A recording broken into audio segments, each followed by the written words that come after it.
In our headlines on this Wednesday afternoon, March 6th, here in South Korea. The government seeks police investigations into officials at the Korean Medical Association as thousands of their junior counterparts now face proceedings aimed at suspending their licenses. Also, on the local front, consumer prices rose higher than expected in February, climbing 3.1% on year and reversing 3 straight months of deceleration. Meanwhile, Republicans and Democrats in many American states cast their ballots on Tuesday for their presidential candidates ahead of the actual race in November this year. Thousands of doctors in training now face proceedings aimed at suspending their medical licenses as the government here also ponders over police investigations into leading members of the medical walkout. Our Shin Se-byuk has the latest. The government on Wednesday is continuing its administrative measures against trainee doctors who have not returned to work in defiance of a return-to-work order. Tuesday saw the start of disciplinary action against approximately 7,000 trainee doctors. The health ministry had gathered evidence of their non-compliance during a 2-day on-site inspection of 100 major hospitals on March 4th and 5th. The government began sending out preliminary notices about the administrative processes facing these doctors. Following the issuance of notices, doctors will have a 2-week period to submit their defenses through written statements. Should administrative actions be upheld, their medical licenses will be suspended for 3 months. The health ministry is also mulling over whether to file a criminal complaint with police against some junior doctors who led the massive walkout, but the exact details have not yet been decided. Trainee doctors in South Korea began walkouts on February 20th against the government's planned increase in the medical school admissions quota. As of 8 p.m. on Monday, more than 90% of resident doctors, around 8,900, were still absent from their post nationwide. Amid continuing disruption to medical services, 5 major hospitals in Seoul, including Seoul National University Hospital, said they are exploring the possibility of merging wards to enhance the efficiency of patient care. With the medical system being restructured to focus on patients with critical or emergency needs, there is a plan to treat patients with less urgent conditions in a single ward, much like the approach taken during the COVID-19 pandemic. Other hospitals across the country are also considering either not operating certain medical departments or merging wards. Meanwhile, police on Wednesday summoned Ju Soo-ho, spokesperson of the Korean Medical Association Emergency Committee, for questioning. Last Tuesday, the health ministry lodged a formal complaint with police against 5 officials from the KMA, accusing them of multiple offenses such as violating medical laws and disrupting operations. Following this, police investigators conducted searches at the offices of these 5 officials and the KMA's emergency committee to collect related evidence, while also imposing travel restrictions on the officials, preventing them from leaving the country. Shin Se-byuk, Arirang News. Also, on the local front, consumer prices accelerated 3.1% on year last month, reversing 3 months of deceleration and prompting Finance Minister Choi Sang-mok to share tangible countermeasures. Our Park Gun-woo has details. Consumer prices in South Korea once again rose by over 3% on year last month, mainly due to higher prices for agricultural products and unstable oil prices. According to data released by Statistics Korea on Wednesday, the country's consumer price index, a key gauge of inflation, rose 3.1% in February compared to the same month a year ago. Consumer prices reached 3.8% on year in October. That was followed by consecutive monthly decreases until last month's jump. Prices for agricultural products, energy, industrial products, and services were all up on year in February, with agricultural products and energy mainly driving the overall increase, rising 11.4% and 4.9% respectively. And with consumer prices remaining high, Finance Minister Choi Sang-mok spoke about ways to tackle the issue at an economic meeting held with related ministers on Wednesday morning. The government will do its very best to bring consumer prices to the 2% range as soon as possible by taking the recent rise seriously. He said the government will provide 60 billion won, or roughly $45 million worth of support for discounts on agricultural, livestock, and fishery products in March and April, dropping the price of major food items, including apples and pears, by 40 to 50%. Lowering tariffs on imported fruit, monitoring prices by item daily, and continuing inspections at gas stations were other ways he said would be used to address the situation. While saying ingredient prices have dropped by about half compared to highs seen in 2022, he added companies should lower the prices of products accordingly, just as they did to raise them when ingredient prices got higher. Park Gun-woo, Arirang News. Korea's foreign exchange reserves fell in February. According to the Bank of Korea earlier on this Wednesday, the country's foreign exchange reserves, a barometer of its financial stability, stood at over $415 billion at the end of February. Now, the sum is down $30 million on month and marks the second straight month of decline. The bank is linking the fall to the dollar index, which gained 0.6% last month against major currencies. Also, as of the end of January, South Korea is the world's 9th largest holder of foreign exchange reserves.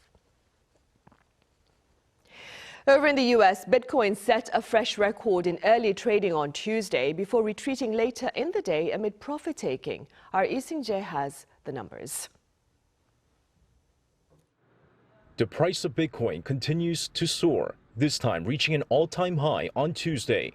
According to U.S. crypto exchange Coinbase, the price of one Bitcoin hit $69,225 as it surged 4% in 24 hours.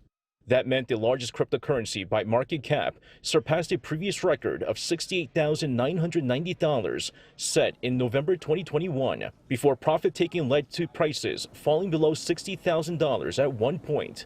Still, Bitcoin has surged 160% since last October and has risen more than 40% in February alone.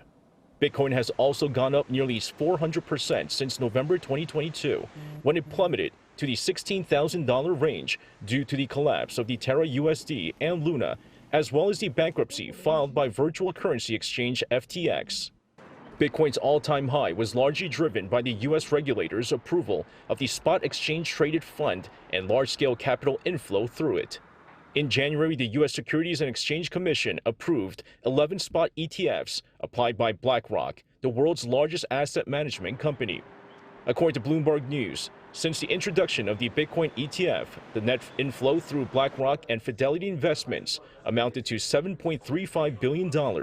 But also driving up the prices is the Bitcoin halving in April. With the total supply of Bitcoin set at 21 million, of which 19 million have already been mined, once the split occurs, the rewards given to miners will also be reduced by half. Some economists say that the easing of sentiment toward risky assets, the New York stock market hitting an all-time high, and the expectation that the U.S. Fed will cut interest rates all contributed to Bitcoin's rise and may continue to push its prices higher. Lee Seung-jae, Arirang News. Back here in Korea, in his opening address at the government's 17th session of policy briefings open to the public earlier on Tuesday, President Yoon Suk-yeol turned the spotlight onto the nation's youth, vowing to back academic pursuits, child support and tax breaks for childbirth incentives. Our presidential correspondent Kim Do-yeon reports.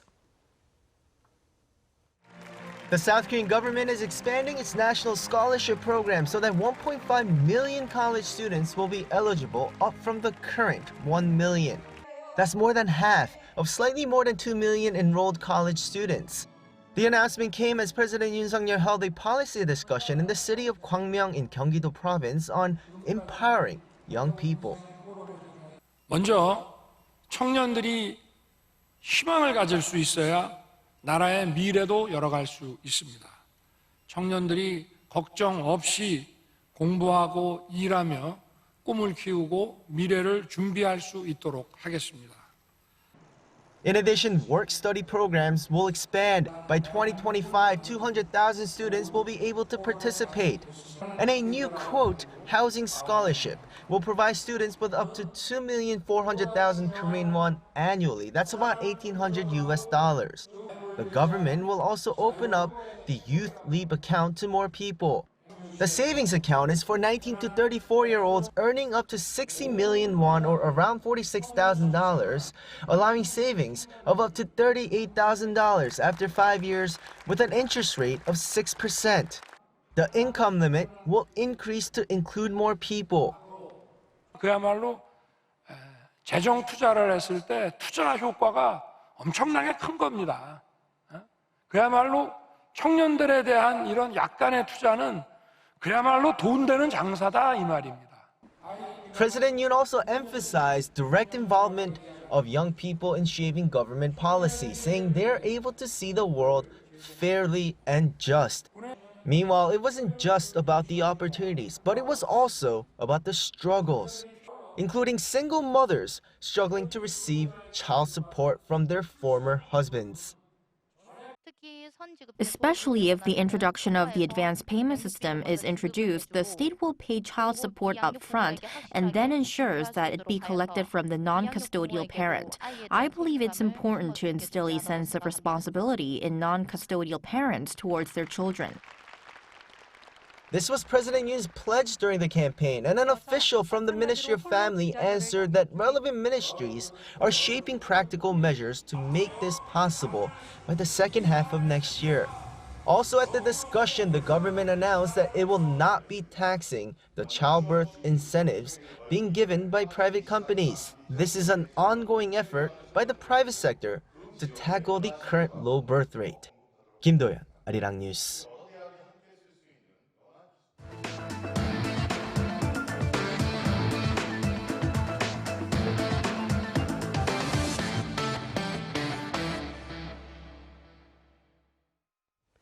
Korea's Navy and Marine Corps are taking part in this year's multinational exercise dubbed Cobra Gold over in Thailand. The exercise includes the joint training of around 40 elite recon personnel from South Korea, the US and Thailand. It also involves maximizing operational capabilities in combat and survival in the jungle. Beyond defense drills, the Cobra Gold also delves into humanitarian activities such as building schools for local children. The South Korean service members are scheduled to return home on March 17th. Meanwhile, Seoul has tapped its point man for talks with Washington on defense cost sharing, which are expected to start relatively early this time around, sparking quite a bit of speculation. Our foreign affairs correspondent Peun-ji tells us why.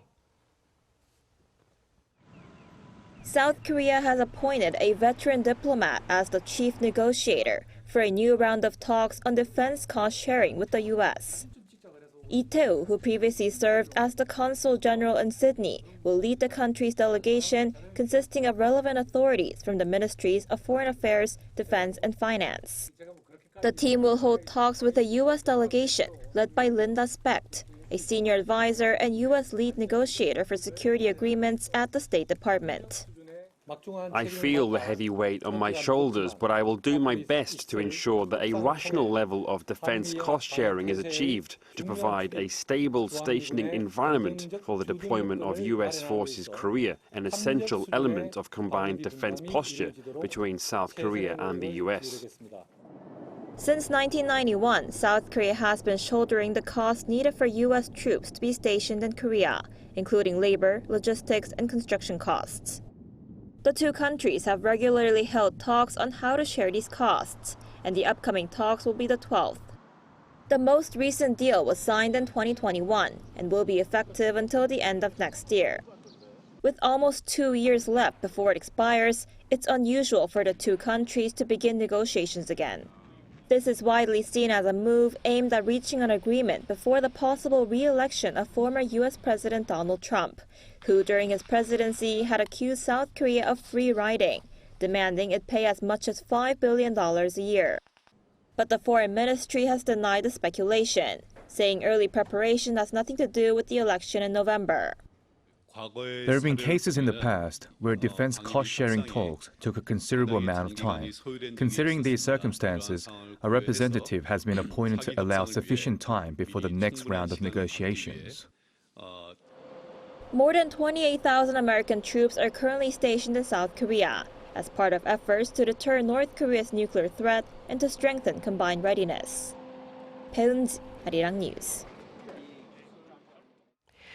Over in Montenegro, an appeals court has overturned an earlier ruling to extradite disgraced entrepreneur Kwon Do-hyung to the U.S., raising the possibility of an extradition to South Korea to face corruption charges. Kwon was arrested almost a year ago amid an international arrest warrant that is, in connection to a $40 billion collapse of Terraform Labs cryptocurrency. Both South Korea and the U.S. had called for his extradition. Accordingly, the court has cited issues over proceedings with regard to which country was the first to file the extradition request. In the U.S., American voters are ending a crucial day on this Tuesday ahead of the November presidential election as many states open polling stations to pick their party candidates. Our Choi Min-jung has more. March 5th is Super Tuesday over in the U.S., the biggest day of the 2024 presidential primaries or caucuses. Projected results are rolling in as President Joe Biden and his predecessor Donald Trump dominate the Democrat and Republican contests. I think we really need somebody, a super strong figure in the White House for international relations. He's a fraudster. He's been accused of sexually abusing a woman and found guilty of that. He's got over $500 million worth of fines and penalties. According to AP projections, both Biden and Trump are expected to win the majority of their respective primaries, including in Texas, Virginia, and North Carolina. As of just after 11 p.m. Eastern Time, CNN projections show that Biden has been victorious in all 15 Democratic contests, while Trump has won the Republican vote in at least 12 states. Super Tuesday usually offers a glimpse into which candidates will run in the final race for the White House. But as the projections show, there's much less suspense this year. Tuesday's results are only likely to intensify the rivalry between Biden and Trump as they head towards a rematch in the general elections in November. On Super Tuesday, voters from 15 states and 1 U.S. territory are choosing their presidential candidate, with the largest number of states voting on the same day in the presidential primary calendar. California and Texas, the most populous states in the U.S., are among the 15 holding the nominating contests.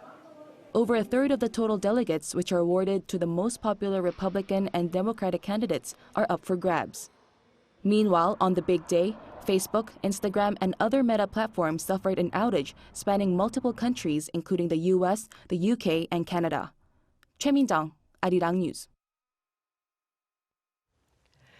Despite efforts by mediators, prospects of a ceasefire between Israel and Hamas ahead of the Islamic holy month of Ramadan are looking grim. Our Yoon explains. International mediators from the U.S., Egypt, and Qatar have been in negotiation with Hamas for a ceasefire in Gaza.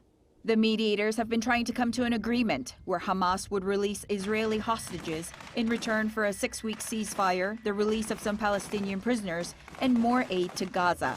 But the 3 days of negotiations failed to make a breakthrough on Tuesday. This comes less than a week before the start of Ramadan, the Muslim fasting month, which had been the informal deadline for a deal. Israel has demanded Hamas hand over a list of captives who are alive, as well as the captive-to-prisoner ratio it seeks in any release deal, to which Hamas has said the group did not have information on which captives were alive or dead. They also said the captives were being held by numerous groups in multiple locations. At a press conference in Beirut on Tuesday, senior Hamas official Osama Hamdan said that his group wants a permanent ceasefire rather than a pause and a complete withdrawal of Israeli forces. We reiterate that what the enemy failed to achieve on the battlefield, he will not achieve at the negotiating table. The security and safety of our people will not be achieved except with a permanent ceasefire, the end of the aggression, and the withdrawal from every inch of the Gaza Strip. Providing urgent and appropriate shelter and bringing aid to our people in Gaza is our top priority, and any exchange of prisoners cannot take place before all this is achieved. Israeli Prime Minister Benjamin Netanyahu has publicly rejected such demands, pledging that the war would go on until Hamas is dismantled and all the captives are returned. Israel did not send a delegation to the latest round of talks due to Hamas not providing the hostage list. With the fasting month of Ramadan, which starts on March 10th, Hamas negotiators agreed on Tuesday to stay for at least one more day of talks.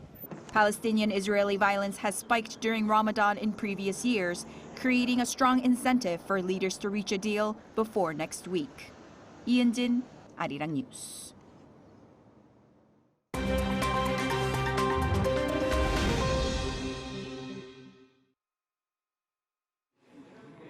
Let's take a look at the latest news in the world now. The chief of the Kremlin's Foreign Intelligence Service said Tuesday that Russian opposition leader Alexei Navalny died of natural causes when asked about whether any forces in the West had been involved in the death of Vladimir Putin's most prominent opponent.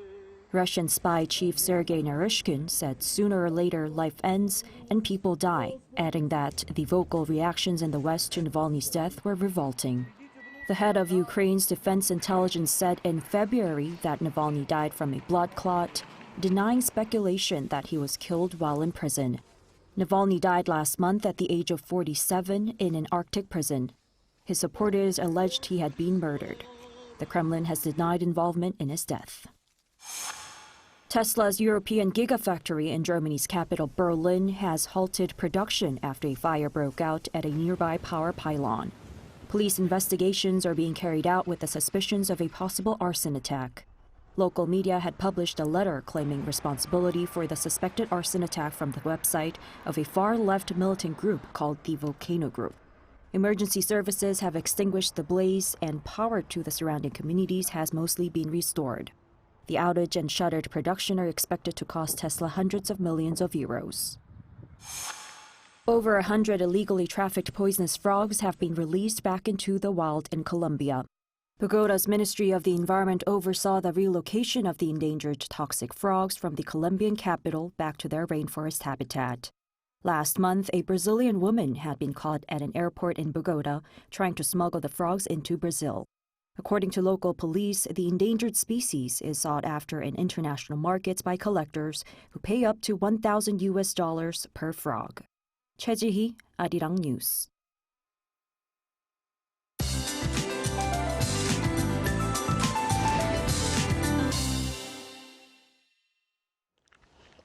Good afternoon. It's a cloudy and wet day for many parts of Korea. It won't rain much, but those on the East Coast and Jeju Island need to keep an umbrella handy today. However, mountainous regions in Gangwon-do need to brace for more winter storms, with up to 8 centimeters in the forecast. A heavy snow advisory was lifted this morning, but do stay on high alert. We had a tad chillier start to the day. Then highs are going up similar to yesterday in central regions, topping out at 11 degrees Celsius here in Seoul and over in Daejeon. Meanwhile, southern provinces have highs going 1 to 5 degrees higher than yesterday, and it will get cloudier as the day goes on. Meanwhile, parts of Jeju and the south coast are under a strong wind advisory. Haven't we had enough of wet and cloudy days? Well, more wet and cloudy weather is in the forecast for tomorrow in central parts of the country. Sunnier conditions return just in time for the weekend, but along with spring cold. That's Korea for you, and here's a look at the international weather conditions.